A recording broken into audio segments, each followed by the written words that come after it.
So as I take in a breath, I recognize that life, that one life,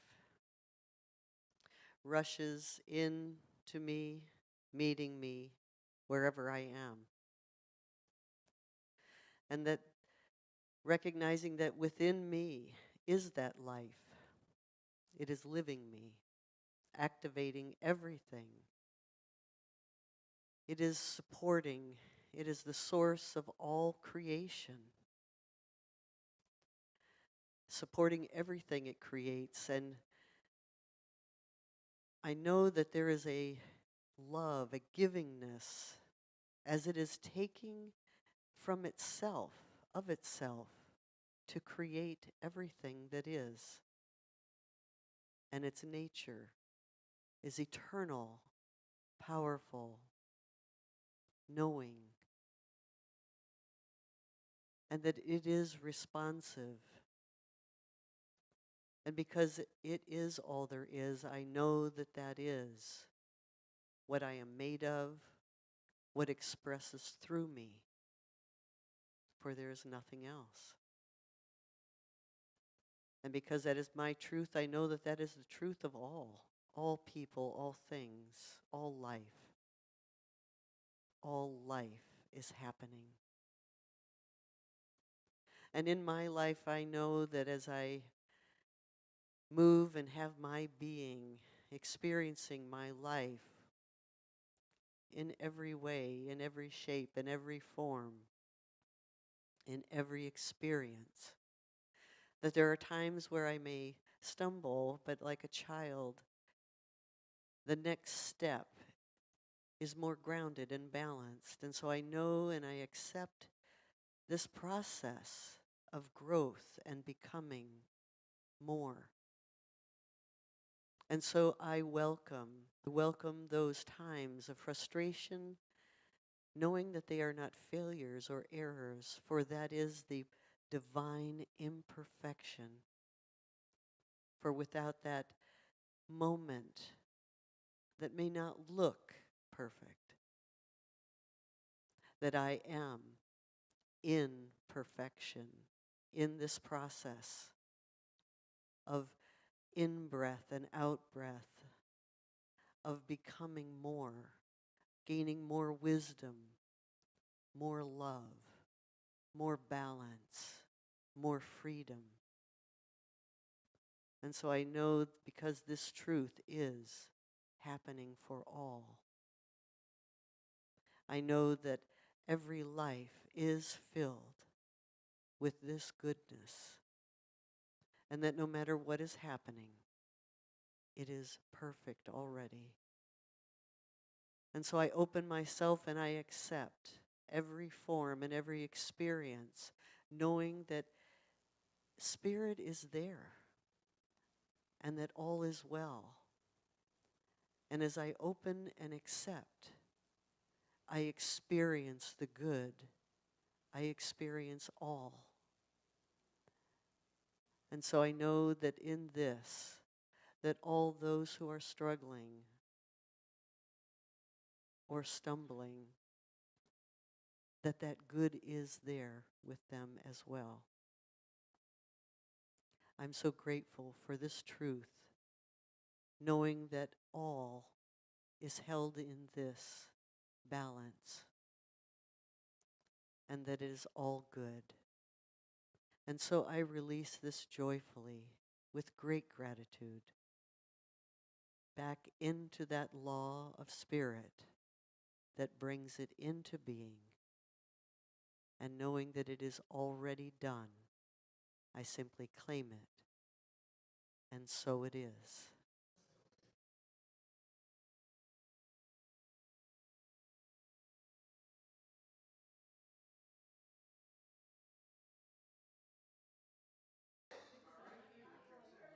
Last week, I talked about sitting in my backyard one morning meditating, and as I went out to sit and meditate, the people across the street from me were having a new roof put on, and the park behind me, they hauled out the big mowing machine and ran it right by my fence.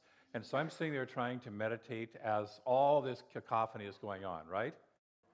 Have you noticed there's some cacophony going on in the world? Okay. There's a story that I remember of a person standing in their doorway and they hear a noise and they go look out their doorway and there's a brawl rolling down the street. Just lots and lots of people engaged in a big fight. And they decide they want to go in and try and break up the fight. And so they jump into that. And pretty soon, everybody's tugging at them. You got to be on my side. No, you got to be on my side. And they're trying to break it up, and nothing is happening. And finally, several blocks later, they finally extract themselves and are kicked out of the brawl, and they crawl back, kind of broken, bruised, and battered to their home. There's a brawl going on. Have you noticed? It's rolling down our street.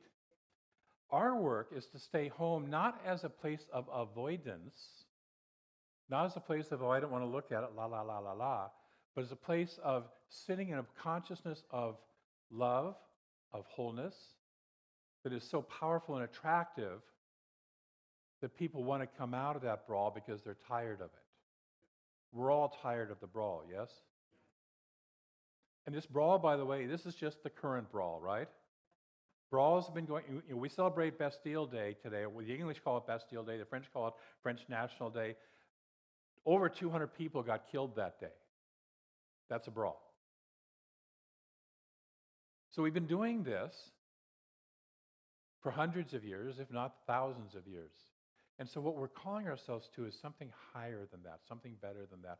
And we are the people who need to stay centered. We are the people who need to recognize that we are the thinkers who think the thoughts that can create a new life, a different life around us.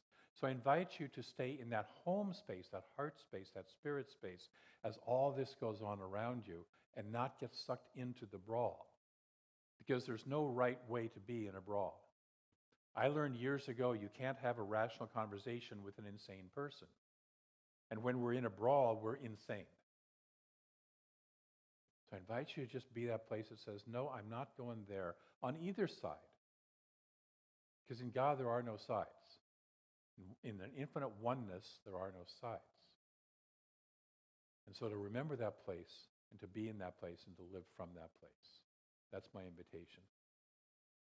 Thank you. That wasn't my talk.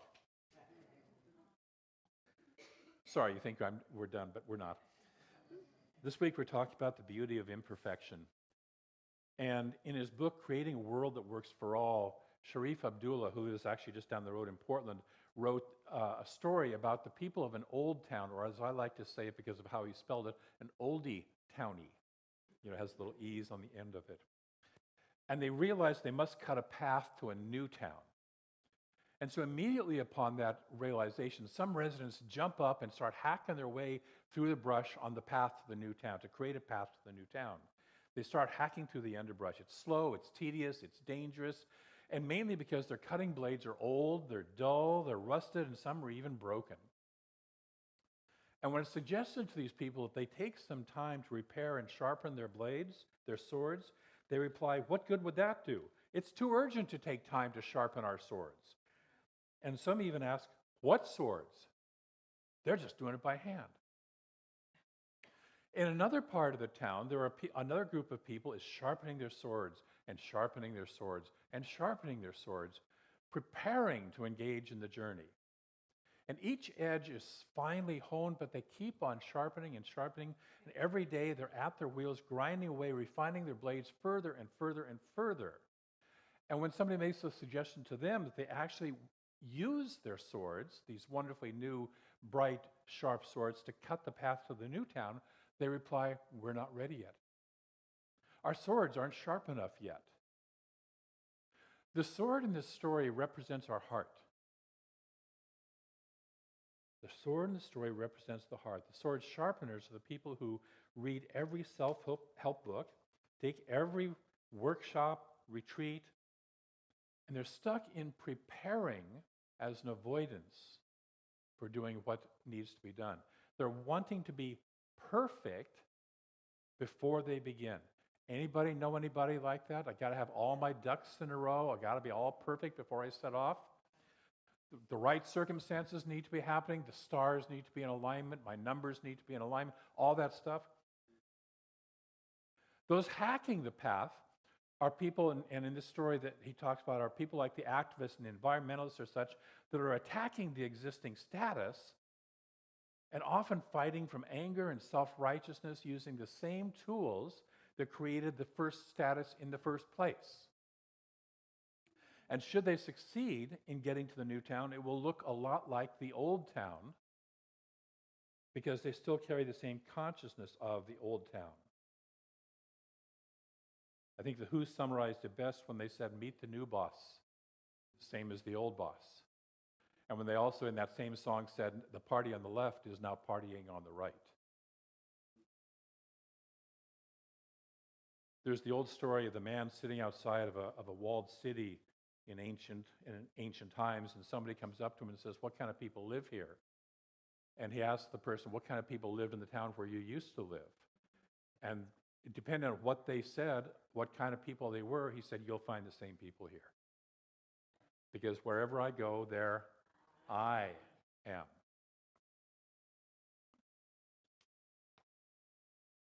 On the other hand,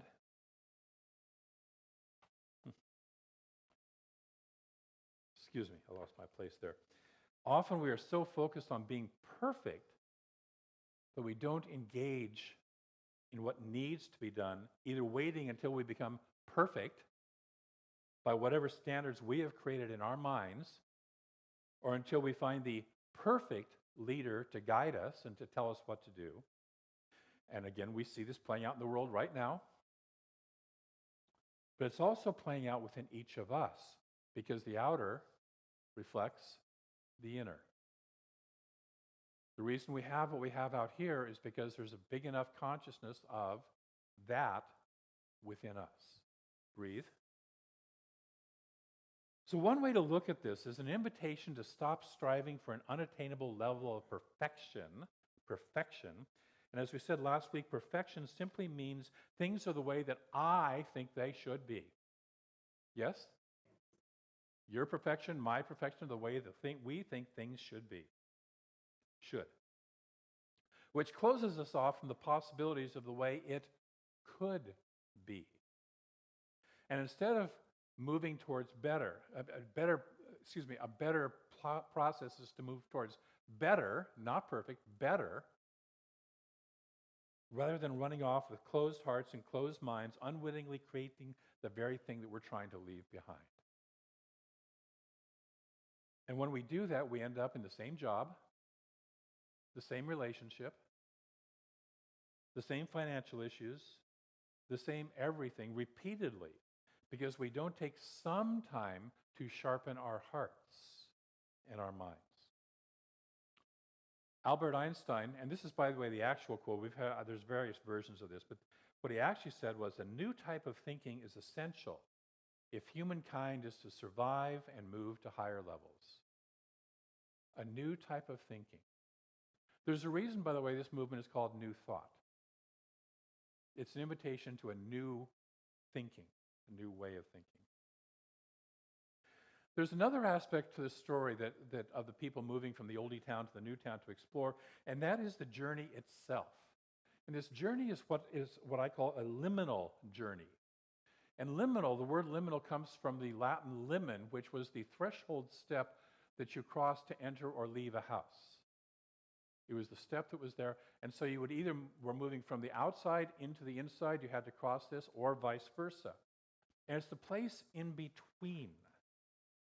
Liminality is what we experience when we have left one place and have not yet arrived at the next.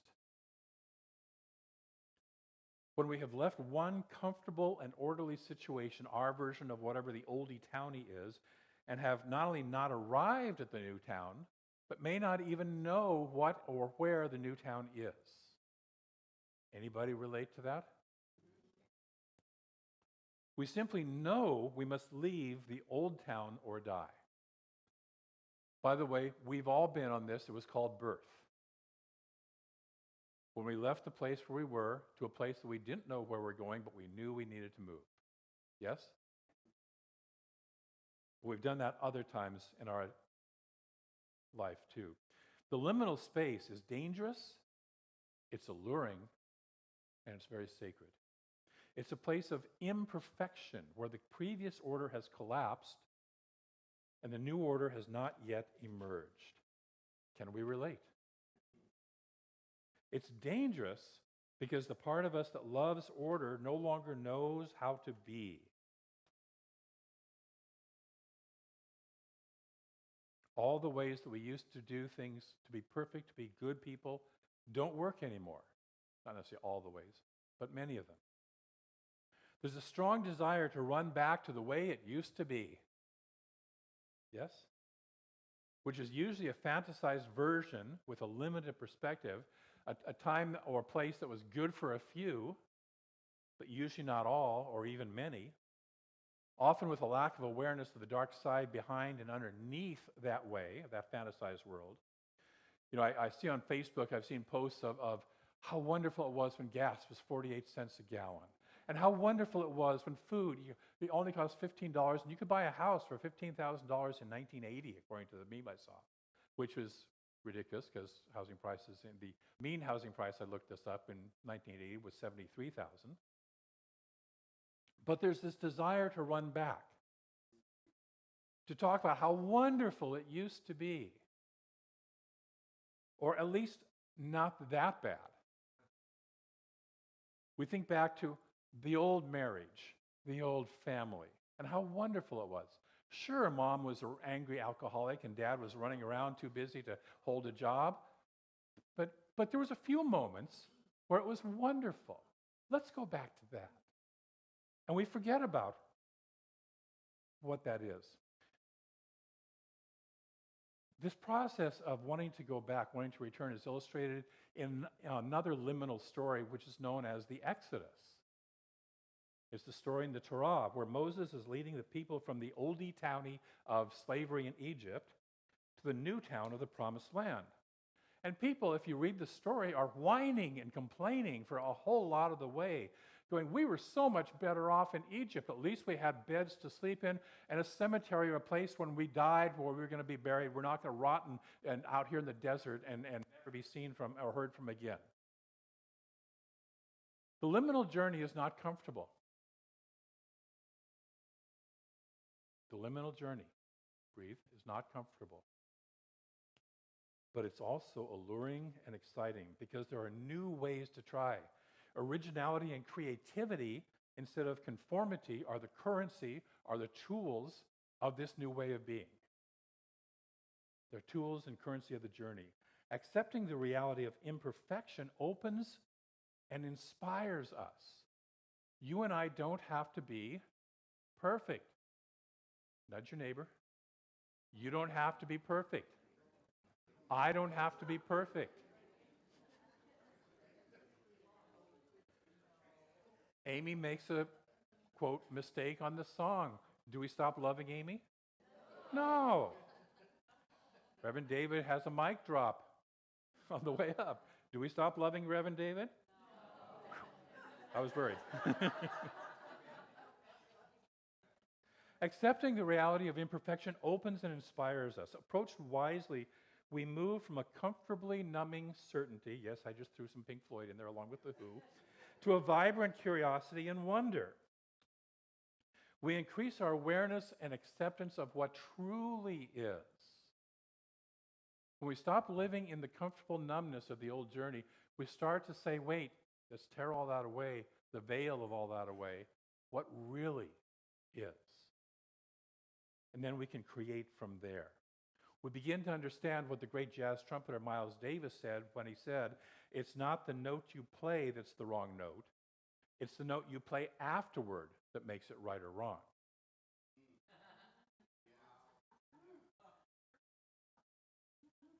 So if we make a mistake, if we go down a wrong path, anybody besides me ever do that? Okay.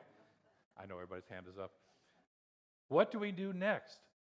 Do we fold our tent? Do we dissolve into shame, guilt, and self-criticism and go hide out and I'm never going to do that again? Or even play in that field again? Or do we apply curiosity and wonder, learning and applying that learning that we just gained and move forward from there? In order to sharpen our hearts for the journey, we must keep our hearts open. Yes? We must continue to approach life with wonder. Wonder is a state of consciousness and a process to shift us into a more open, creative way of living. And the only way that's going to get us out of whatever current situation, whatever oldie townie we're in, will be a more creative, more open way of living and a more open way of thinking, because I am the thinker who thinks the thoughts that create my life. Most of us as adults have been trained to be problem solvers. Yes? What do problem solvers need? Problems. Yes. And so all of life is looked at as a set of problems. And we think we must figure it out, presupposing that there's a right and perfect answer, and we must, using our intellect, find it. Have you noticed that that hasn't worked well in the world? Have you noticed that hasn't always worked well in your life? That could be a problem that doesn't need to be solved, that doesn't have a solution. Because despite what we were taught in school, 2 plus 2 does not always equal 4 in some realities. And there are times when it doesn't matter whether it does or it doesn't. Yes? I've been in relationships where I get the right answer and it's irrelevant because it's not really what's going on. Wonder begins with a willingness to explore and to step into the unknown. It begins with a willingness to explore imperfection. Instead of avoiding it, instead of hiding it, instead of, oh, I don't want to talk about that, explore it. Explore it. Learn more about it. A willingness to take risks and let go of control. Oh, sorry. I know for some of you that's a shock. Wonder shows up by asking open-ended wonder questions, the kind that don't have a right answer, the kind we often ask as young kids. You could probably go over to the kids' room and get a bunch of wonder questions, yes? Yeah? When we approach life with curiosity, I wonder what this is. I wonder how this works. I wonder what this tastes like, smells like, feels like, sounds like. I wonder. When we are in wonder, we care more about the question and the journey of exploration it takes us on than the answer. I'm a big fan of the Tour de France, which is happening right now. And a couple of days ago, or yesterday morning, I happened to open up something, and it said, so-and-so won the stage today by, running away from everybody. I didn't want to know that. I want to watch the journey. I want to watch the process, because that's what's fascinating to me. It's the journey. We aren't trying for perfection or right answers. It's been said that all information falls into one of 3 categories. The first one is what I know. The second one is what I know that I don't know. And the third one is what I don't know that I don't know. Conscious people, which is not everybody, conscious people have a good grasp on the first, what I know, and they're interested in the second, learning more about what they know they don't know. But they're fascinated and excited by the third one. What is it that I don't even know that I don't even know? Now, why is all this important? Because life itself, aliveness, what you and I are doing by just being alive on this planet is a liminal journey. Yes? See, we came from someplace. I don't know what that is exactly. We're going to someplace else. We don't know what that exactly looks like or where it is. We're in the in-between. We're moving from one existence to another. The evolutionary nature of life itself moves us forward, calls us forward, and inexorably puts its boot in our butt and moves us forward and says, you're going to grow. Because every healthy thing in life is growing, yes? Every healthy thing in life is engaged in the journey. Growing requires letting go of what was to move into something new. What was to move into what will be. Getting stuck in the perfection-imperfection duality then gets us caught into the right-wrong duality, which then has its attendant praise and punishment or reward-punishment duality. And we can become defensive, wanting to avoid that punishment, wanting to avoid being wrong, wanting to avoid being imperfect, instead of being open, curious, and wondering. Mistaking the illusion of safety by being perfect instead of discovering the deep safety of the universe. There's a video that I just saw the other day of a woman who was paddleboarding. I'm thinking that this is somewhere in the southern hemisphere like Australia or New Zealand or somewhere. And this huge whale comes underneath the paddleboard. First of all, it kind of sidles up right next to the paddleboard. And then it kind of curls around underneath her. And at one point, it takes its fin and just sort of pats the paddleboard and moves just a touch forward gently. And just look at this whale that's 10 times her size, being underneath that and getting that's life. No danger. I don't know what she was feeling, but the video mentioned that she stayed perfectly still on the paddleboard. And this life plays with us and moves us forward. And it's a whole lot bigger than we are.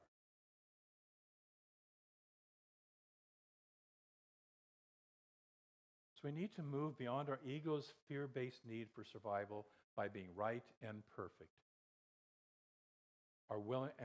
We need to be willing to let go of the belief that the oldie-towny approach to life opens us to new possibilities. It doesn't. We need to open to new possibilities to realize that our authentic self comes from a place of wonder. That we live in and as presence itself, unencumbered by ego and led by our divine nature, which the comfortable, perfection-obsessed ego has never experienced. So the question is, and the only question is, will you join the journey to the new town? And so this week I invite you to engage in that journey with one spiritual practice, and that is play with wonder and curiosity. Play with wonder and curiosity. Make sure you do it right and perfectly, by the way. To play with questions like, I wonder what I can learn today that will benefit myself and others. I wonder what choices I can make today that will allow me to experience greater and greater fun and creativity. Wouldn't that be a great question to wake up in the morning and ask? I wonder what I could do today that would allow for breakthroughs in my life. I wonder what I can learn from this issue that keeps showing up in my life. Will you play with some questions like that this week? Will you play with your wonder and curiosity and approach life with that this week?